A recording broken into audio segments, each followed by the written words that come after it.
Hello students, in today's video we will see goodwill valuation. Now you must be wondering that I am saying about goodwill valuation but the heading is reconstitution of partnership firm. Yes, under reconstitution of partnership firm we will be seeing goodwill valuation. So first let us see what is reconstitution of partnership firm.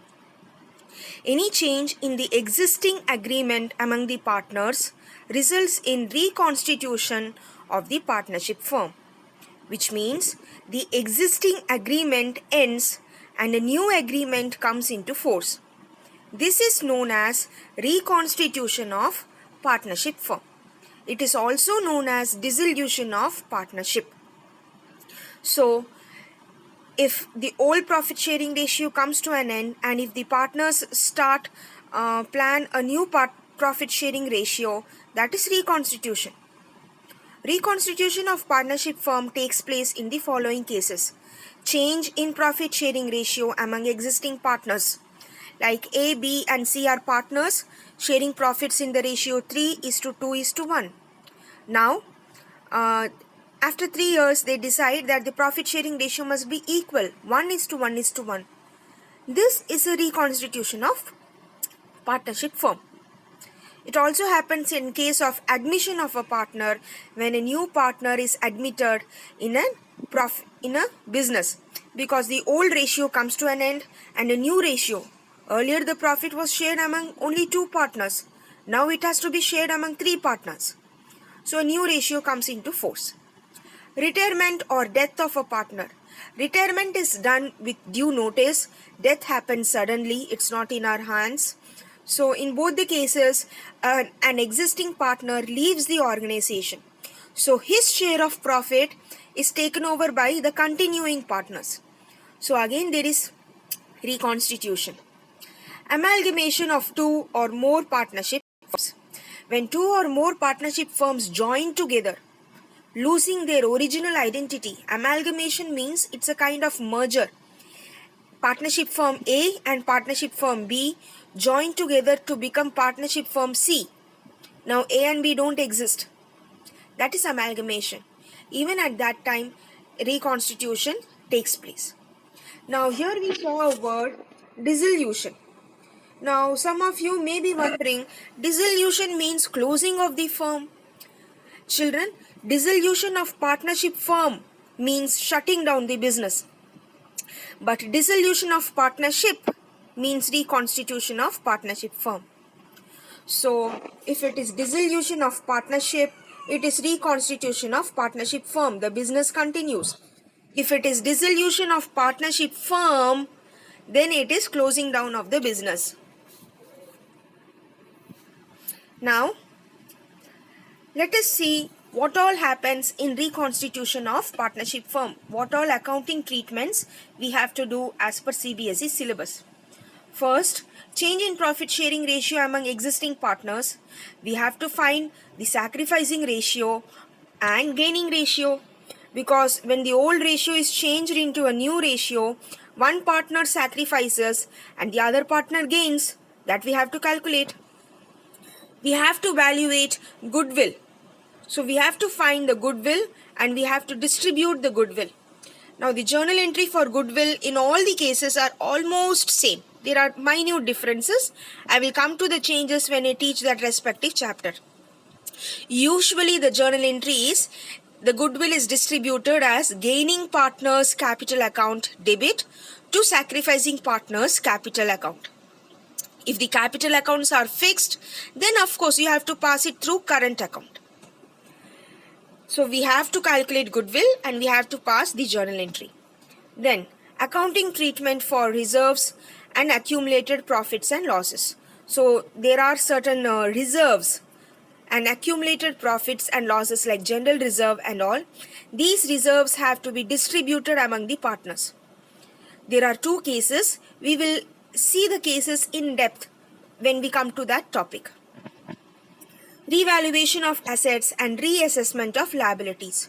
So whenever you have a reconstitution of partnership firm and if it is change in profit sharing ratio of partners, the assets are revalued and their current value, the till date value present value is calculated, and the liabilities are also reassessed and seen if our liability has increased or decreased.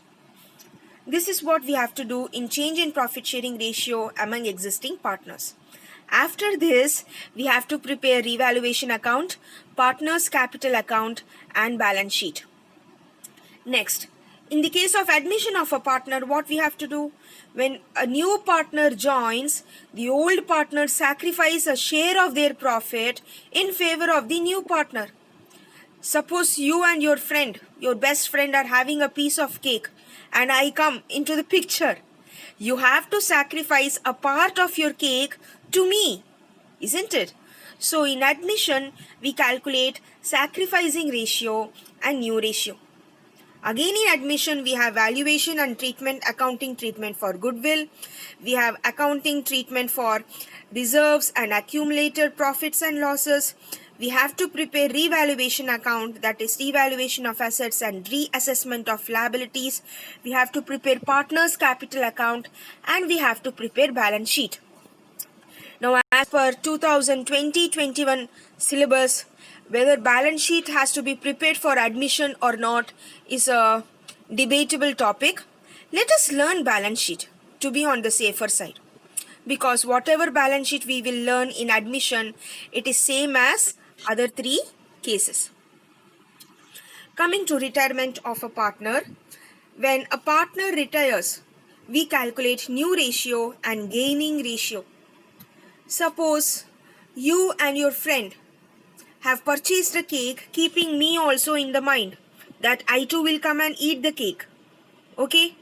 Now, you have 3 pieces of cake. You approach me. I say, no beta, I don't want, I'm not feeling well. So my share of cake goes to you too. Isn't it? You both gain because of that. So in retirement, we have gaining ratio when a partner retires. Again, we have to evaluate goodwill and do the accounting treatment for goodwill. We have to pass the treatment for reserves and accumulated profits and losses. We have to do revaluation of assets and reassessment of liabilities by preparing revaluation account. Then we have to calculate the total amount due to be paid to the retiring partner. And then either we transfer the amount to the retiring partner's loan account or we pay it to him through bank or cash. Of course, in the process, we have to prepare revaluation account, partners capital account, and balance sheet. So the only thing which is new here is calculation of the total amount due to the retiring partner and how we are going to pay him, settle his account. Coming to death of a partner, determining the gaining ratio and new profit sharing ratio. Death comes suddenly, but even in the case of death, what happens? A partner leaves the firm. So here also we have gaining ratio. Then we have to calculate valuation of goodwill. Then we have to pass the entry for accumulated reserves, profits and losses. We have to prepare revaluation account, which is revaluation of assets and reassessment of liabilities.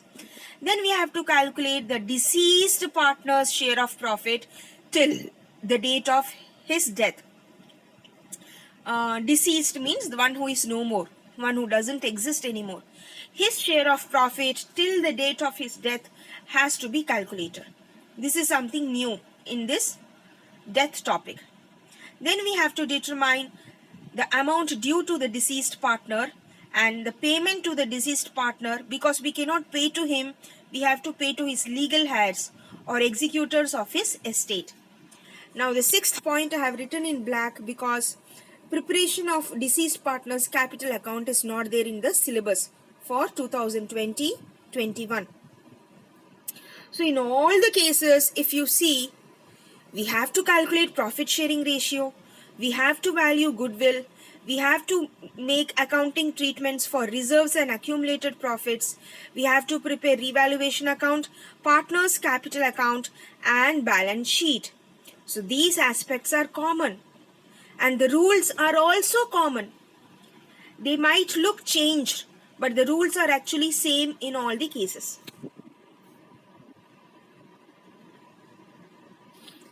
Now we will see about goodwill calculation. So we have seen that in all the cases we have to evaluate goodwill, isn't it? Goodwill valuation has to be done in change in profit sharing ratio, admission, retirement, and death of a partner. Now goodwill, we will see the nature and factors affecting goodwill. We will see various methods of calculating goodwill. You have average profit method, super profit method, and capitalization method. Okay, then we will see the meaning and nature of goodwill. Next, goodwill. Goodwill is an intangible asset.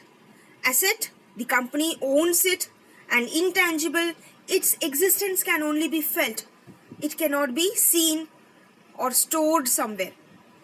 Goodwill is the value of the reputation of a firm in respect of the profits expected in future over and above the normal profits. So you have heard of the word brand value, isn't it? Two shoes look the same. They may even give you the same comfort. But if one of the shoe is branded, you have to pay more for it. That is the meaning of profits expected in future over and above the normal profit. So because of the reputation of the brand value, you are willing to pay extra.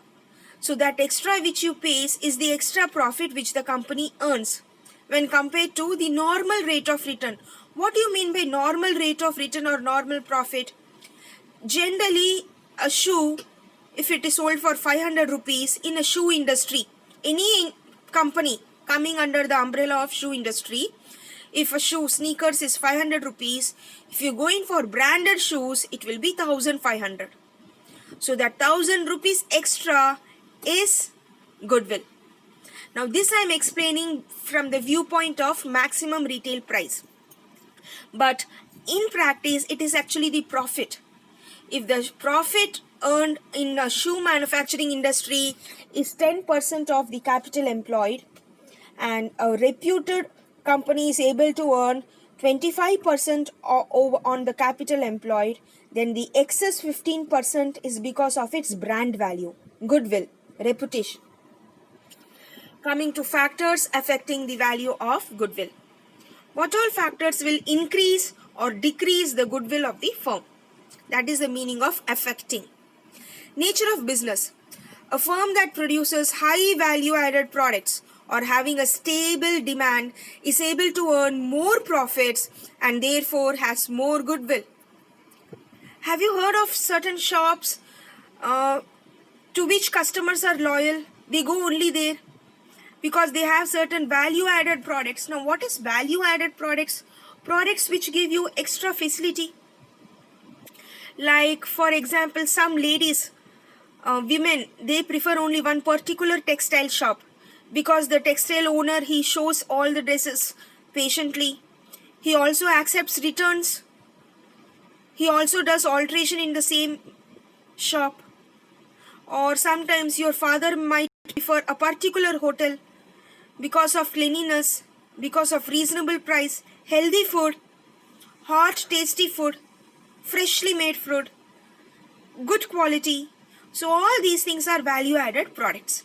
So this increases the reputation of the business. And also, if the product manufactured by the business has a stable demand, a constant demand, like a hi-fi hotel in a traffic busy area, the items will be constantly in demand, isn't it? Then the company will automatically, the firm or the organization will earn automatically higher profits. Next, location.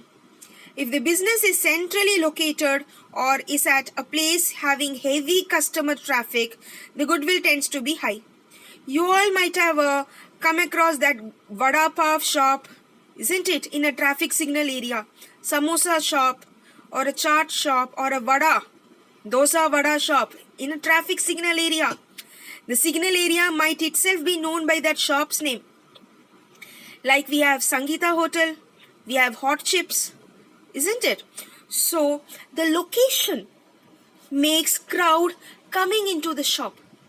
So if it is a traffic signal area where people would like to stop, have a cup of tea, eat, grab vada or samosa and go, that adds to the reputation or goodwill of the firm. Efficiency of management. A well-managed concern usually enjoys the advantage of high productivity and cost efficiency. This leads to higher profits, and so the value of goodwill will also be high. What does this mean? It means management is an intangible force. We have studied, isn't it, in management chapter? Its effect can only be felt if the organization functions well, if it is cost effective, if the wastages are minimum, if the defects are less, then the value of the goods will automatically go up. So if the management are efficient, the goodwill of the organization will increase. Next, market situation. The monopoly condition or limited competition enables the concern to earn higher profits, which leads to higher value of goodwill. So when you are the only person manufacturing the goods in that area, you have a monopoly or monopolistic edge. You don't have any competitors at all. Automatically people will come to you. Or if there are only few competitors, even then the reputation of your firm can be maintained. Problem comes only when there are more competitors, and when all competitors are equally good, then to maintain your goodwill it becomes difficult, because customers keep on switching from one firm to other and they say this one is also good, that one is also good. Yesterday I tried this new firm, this was also good. Like that they may say. So in those cases you have to have a strategic plan to face competition, to maintain your goodwill and to stay in the hearts of the customers. So this is how business organization plans. Last, special advantages. The firm that enjoys special advantages like import licenses, low rate and assured supply of electricity. Which firm enjoys these things, children? Import licenses. Like if you are importing goods from a particular country, certificate of origin, then you may have certain special advantages, isn't it? That is import license. Low rate and assured supply of electricity. Last year we studied in hilly backward areas, rural hilly and backward areas, government gives certain subsidies. So this can come under those subsidies. Long-term contracts for supply of materials. If you have a long-term contract of supply of raw materials with your creditor, suppliers, looking at this long-term contracts, your reputation will increase. How? When the supplier has a long-term contract with you, nobody will have a long-term contract with a person who has less reputation. So automatically it means you are a reputed firm. Well-known collaborators in the sense like joint ventures, patents, having a good patent trademark, etc. These things, the goodwill will increase. Suppose Reliance enters into a contract with Government of India, Reliance share prices will increase because Government of India has trusted and entered into a contract with Reliance. So these are the special advantages which may increase or decrease the goodwill. Need for valuation of goodwill. Why should we have to calculate goodwill? Normally, the need for valuation of goodwill arises at the time of sale of a business. So, when we sell a business, we calculate the goodwill, and the person to whom we are selling the business pays for the goodwill of the firm also. But as far as partnership is concerned, goodwill is calculated at the time of change in profit sharing ratio of existing partners, admission of a new partner, retirement of a partner, death of a partner, dissolution of a firm involving sale of business as a going concern. What is this? You don't dissolve the firm to shut the business, but you dissolve the firm to sell it to someone else. The business continues, only the partners don't exist anymore. Then amalgamation of partnership firm, two or more people coming together, two or more partnership firms coming together, losing their identity and starting a new partnership firm. Now, the last 2 points, number 5 and 6, are not there in your syllabus for accounting treatment.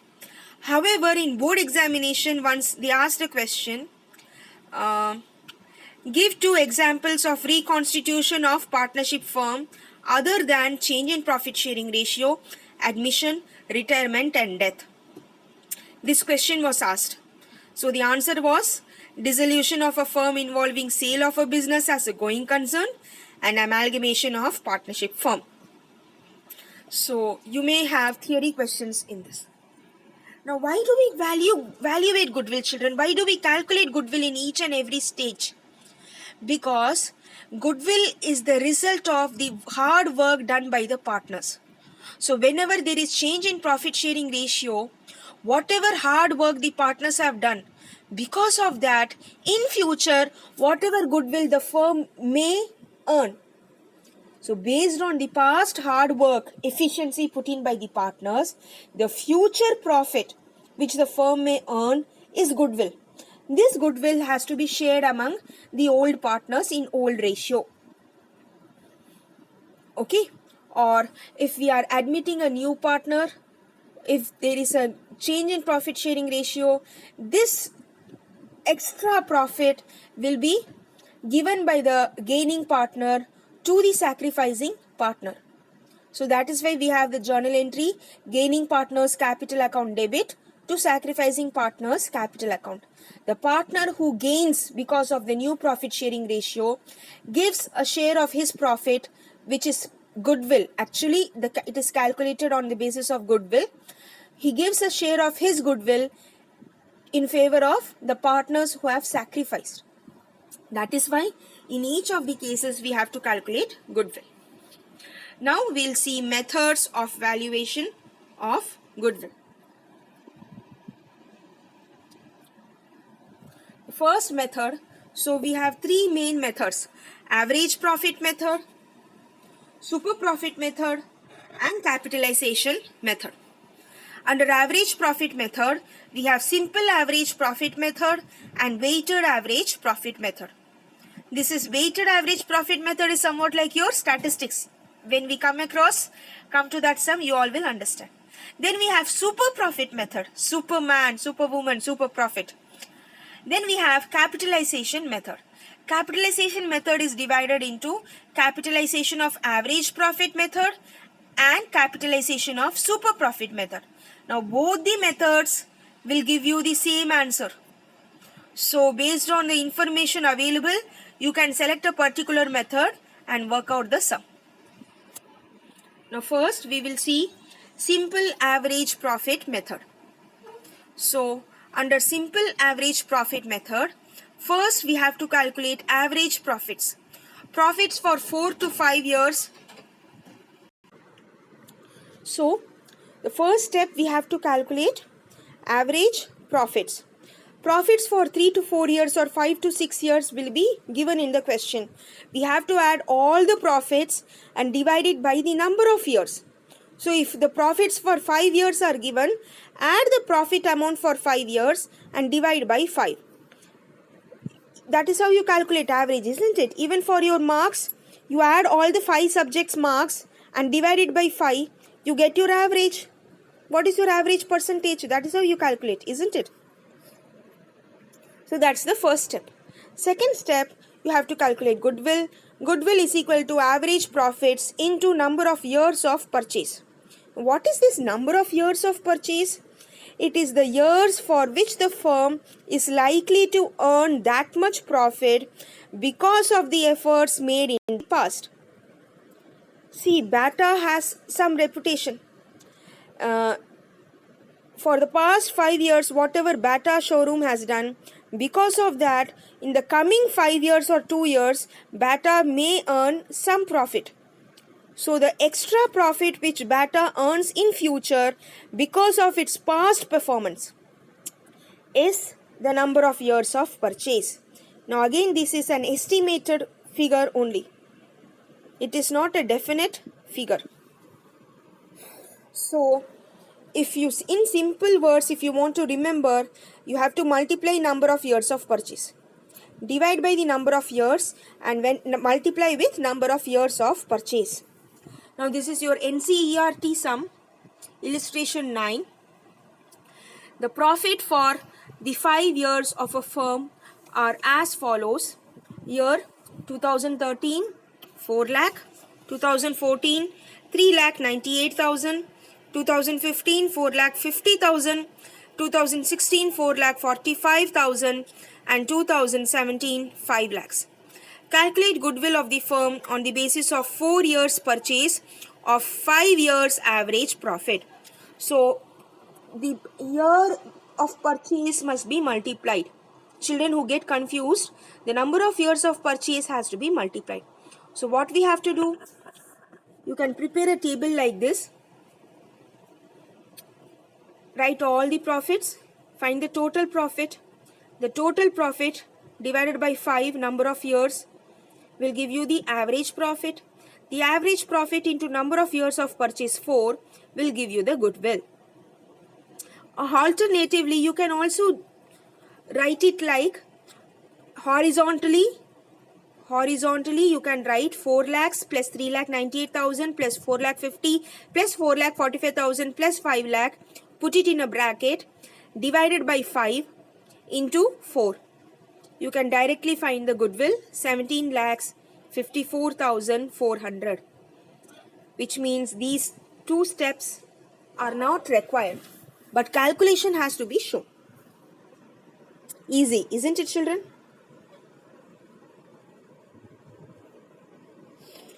Now here you have to remember one important concept. This concept exists throughout the valuation of goodwill. It is not just applicable for average profit method, but it is applicable for all the methods of valuation of goodwill. That is treatment of abnormal gains or profits and abnormal expenses or losses. What are abnormal gains? Abnormal gains are those gains which are not earned by the business in its normal course of activity. For example, sale of a fixed assets at a profit or a favorable judgment of a court case. Suppose I am having a furniture business. My main business is to purchase and sell furniture. Suppose I sold my land at a profit. That profit is an abnormal profit. That will appear in the credit side of profit and loss account, which will increase my net profit. And that increased net profit I take for my goodwill calculation. But that is not a profit earned due to my normal course of business activity, like buying and selling of furniture. So, any profit which happens because of abnormal cases, not regularly, not directly connected with my business, these profits are known as abnormal gains. They have to be subtracted from that year's respective profit while calculating average profits, because they are added in that year's net profit, and this has got nothing to do with goodwill. So the abnormal gain which is added to that year's profit has to be subtracted. Abnormal gain subtracted. Coming to abnormal loss. Similarly, suppose I am having same furniture business, I am highly reputed, a very good business. All of a sudden, for no reason, there was fire accident in my godown, because of which I had to incur a huge loss. Now this loss I incurred not because of low quality of products, not because of dissatisfied customers, but because of a sudden fire accident. So this fire accident is an abnormal loss. We would have debited this loss in profit and loss account, and because of this our profit for that year would have reduced. So at the time of calculating goodwill, this abnormal loss has to be added back to that respective year's profit. In simple terms, abnormal loss add, abnormal profit subtract.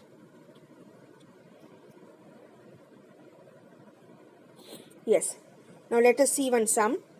Hari and Krishna are partners, sharing profits and losses in the ratio 2:1.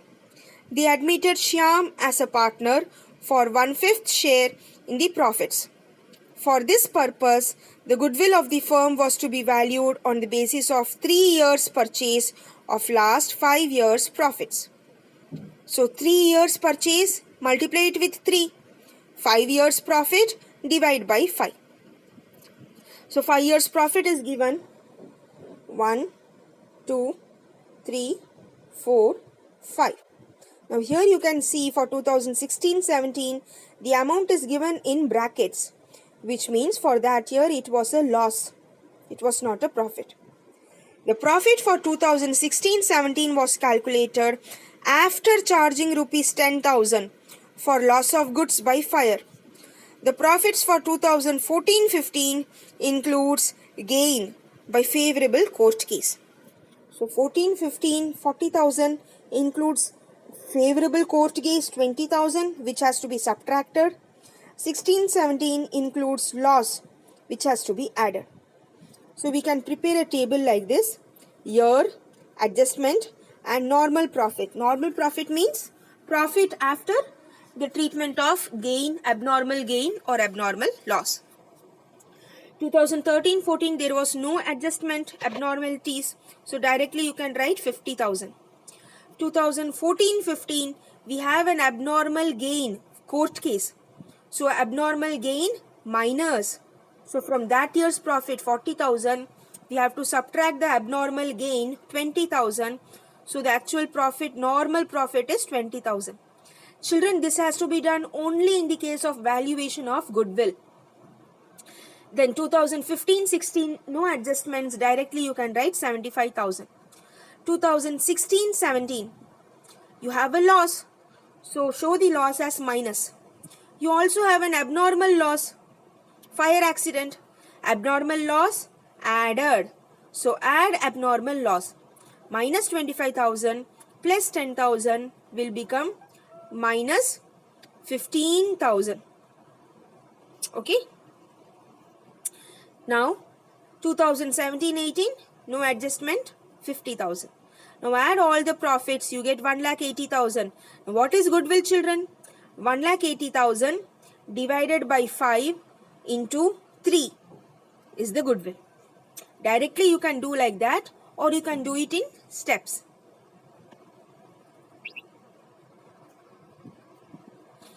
So they have calculated 1,80,000 divided by 5. Then what they did? The answer 36,000 into 3.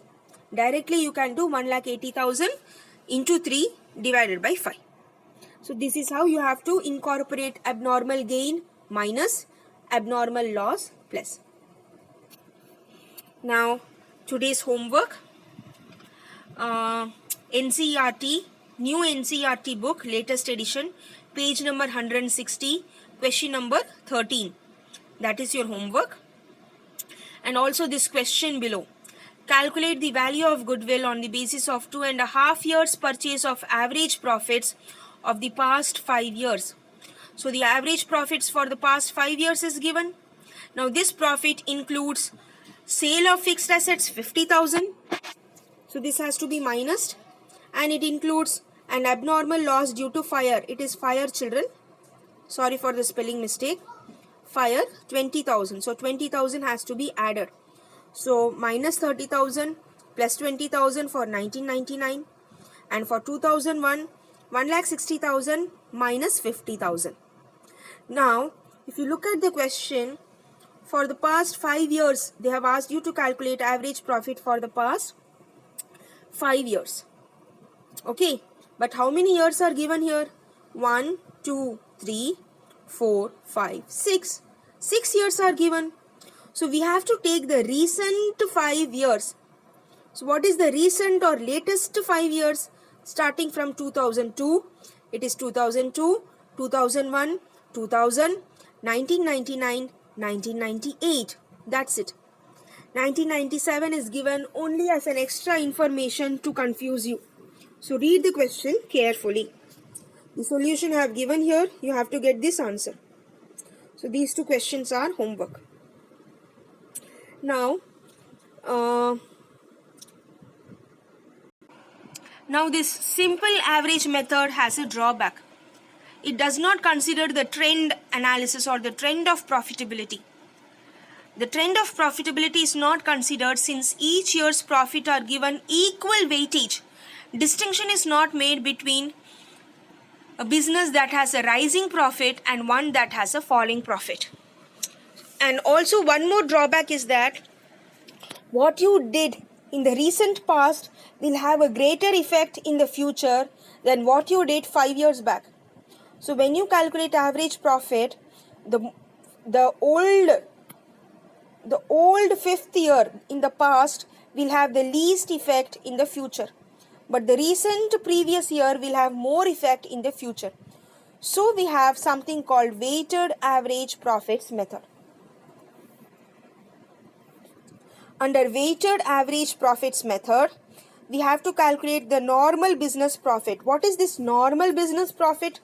Children, it is your profit after giving accounting treatments for abnormal losses and abnormal gains.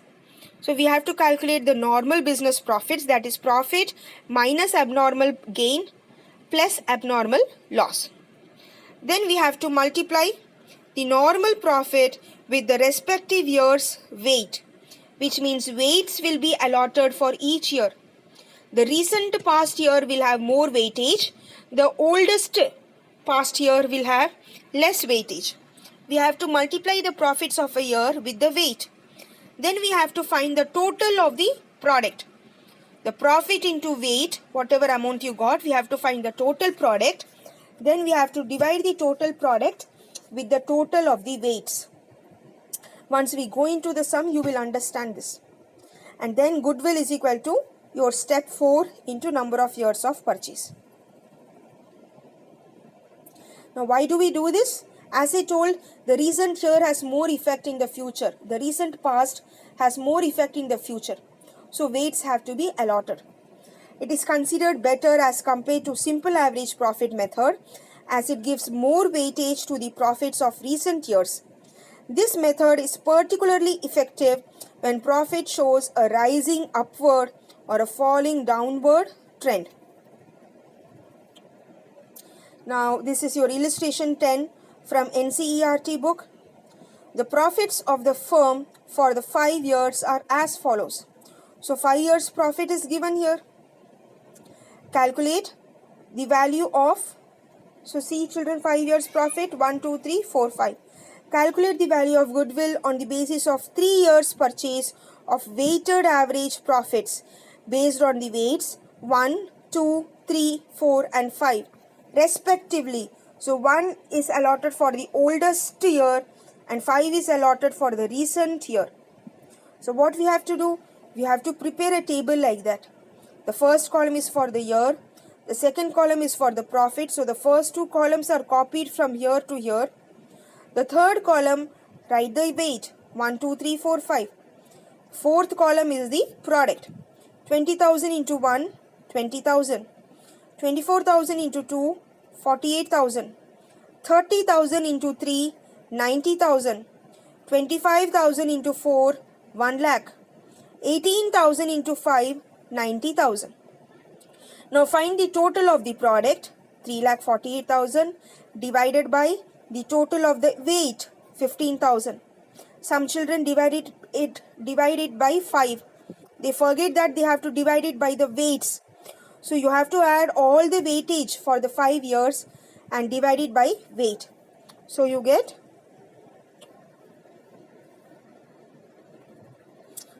15,000. Now, so the answer is 23,200. Now goodwill is 23,200 into 3. You have to multiply it with 3. Now it is cut off in the screen, but you can refer your NCERT illustration. So 23,200 into 3 years of purchase will give you the goodwill. So children, with this I end the video.